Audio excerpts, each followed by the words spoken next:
Es ist Freitag, der 30.01. Ich habe da das Videobearbeitungsprogramm aufgemacht. Dieses Videobearbeitungsprogramm liest automatisch die digitale Datumssignatur aus. Das heißt, dieses Video ist aufgenommen worden am 29. Jänner 2015 um 10:21 Uhr ist der Start dieses Videos, ist der Startzeitpunkt dieses Videos. Ich mache das jetzt einmal auf.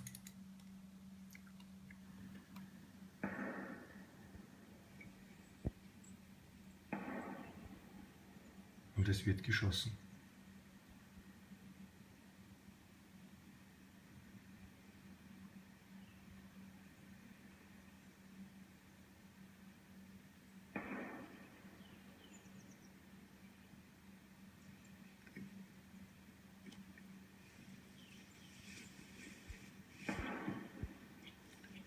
Es wird geschossen, und zwar außerhalb der behördlich genehmigten Schießzeiten. Donnerstagvormittag ist kein Schießbetrieb genehmigt.